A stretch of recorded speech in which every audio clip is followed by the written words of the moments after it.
Welcome to Mother Daughter Projects. I'm Steph. I'm Vicki. Now we're at my house and we're standing in my half bath. Now we've been wanting to redecorate this bathroom for quite a while, and also we've been wanting to do a live edge again, faux live edge again, and we decided, hey, let's put some live edge shelves in this bathroom, and that started this whole bathroom makeover.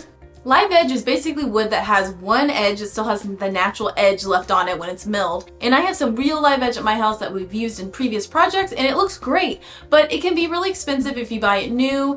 And so when we found out that you could actually fake live edge with common board, we were all into it.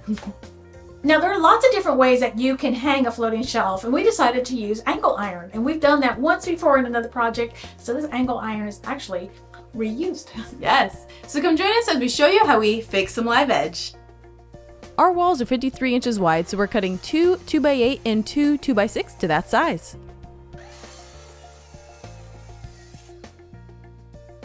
We'll be attaching the shelves to the wall using angle iron, so here I'm measuring it to the board and cutting it with a portable bandsaw.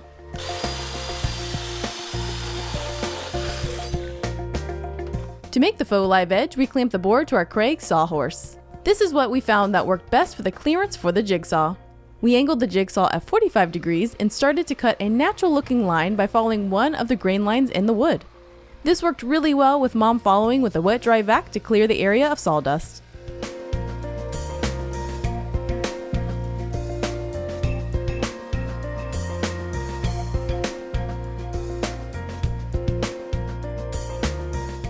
With a nice natural angle, Mom followed up with an angle grinder fitted with an 80 grit flap disc to smooth out the edge.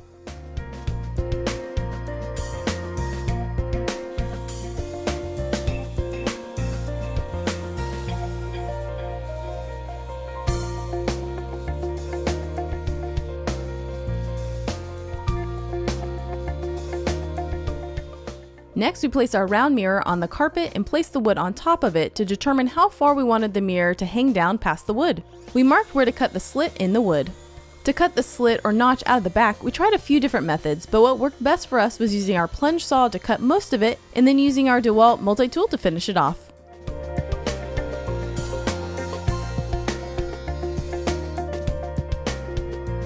To finish the boards, Mom started with a pre-stained wood conditioner so the stain goes on evenly without being blotchy. Always follow the instructions to see how long you need to wait before applying the stain. Then Mom stained each board using a rag to make sure we could see the wood grain. Off camera, Mom also filled the knot holes with epoxy.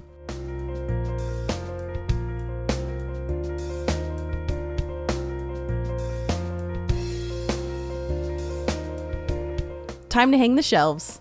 Mom spray painted the angle iron flat black and placed painter's tape on the wall where the studs were. I used a screw with a washer to hold the angle iron in place as the holes were larger than the screw heads. We want the wood to sit flush with the back, so Mom used a bit of paint on the heads of the screws, then pushed the board into that so the paint would make a mark on the back. Then I used a 1/2 inch drill bit to make an indentation for the screw head to recess into the back.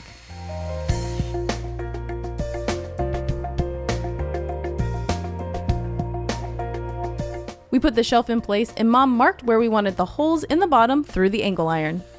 Then I drilled pilot holes for those. Back inside, I secured the shelf in place.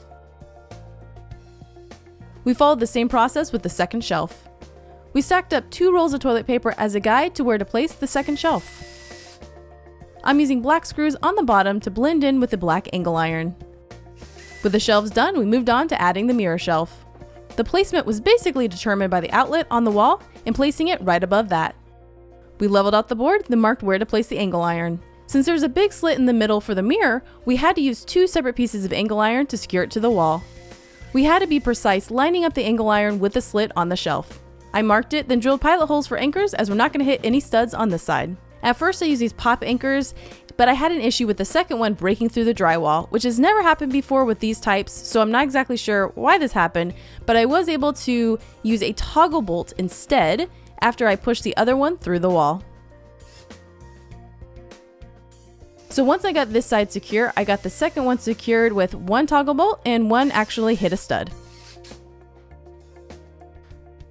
Here you can see the 2 pieces of angle iron. We placed the shelf and followed the same process. Mom painted the screw heads and pushed that into the wood so we knew where to make the indentions. We did that off camera and then put the shelf back in place and attached the bottom screws. We grabbed the mirror and tested it out, and it worked perfectly.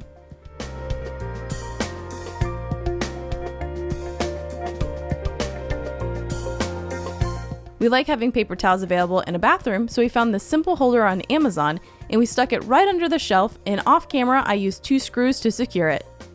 Lastly, to make sure the mirror is nice and secure, we added 2 mirror clips to the mirror. We marked the placement, then drilled pilot holes for the anchors, placed and tapped the anchors, put the mirror in place, and then screwed in the clips.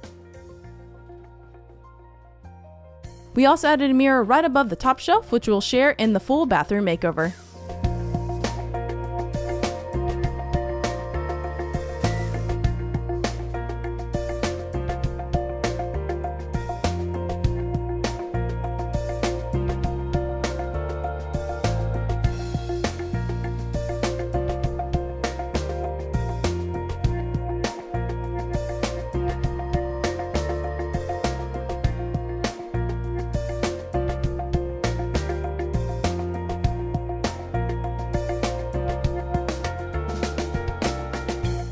What we learned. Now, we originally got 2x6 wood to make these shelves, and we did a test cut on it, and it made the shelves too short. So then we went back and we got 2x8 wood, and it worked perfect. So if you do this, make sure you get wood that's wider than you're gonna need, because you're gonna lose some of that when you cut it off. But that 2x6 did not go to waste, because we ended up realizing that would be perfect to hold our mirror. And speaking of that mirror, we found inspiration from Woodshop Diary. She had done something very similar. Now, we decided we would do it a little differently than she did because of our skill set and the tools that we have. So when you're looking on the internet for inspiration, take it and then make it your own with whatever tools you have and whatever your skill set is. We realized if you follow one of the natural grain lines on the wood, it will make it even look better. So Mom actually kind of drew out a line for me so I could follow that when I was on the jigsaw, and I think it turned out really well.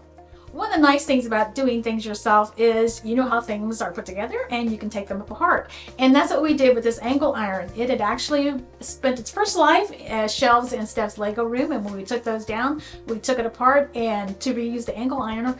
And it's really kind of fun because when I went to clean those up, you could see the green paint and the drywall from those shelves. So it's kind of nice. That's angle iron with a history. Yes. So thanks for joining us for this one. And if you want to see the full bathroom makeover, that will be coming in our next project. This was a really fun little half bath makeover that we're excited to share the full project of. So if you want to ever see more projects from us, be sure to visit us at motherdaughters.projects.com. And if you want to be updated on our weekly projects, you can join our newsletter. There'll be a link right around Someplace. someone on the screen. All right, bye.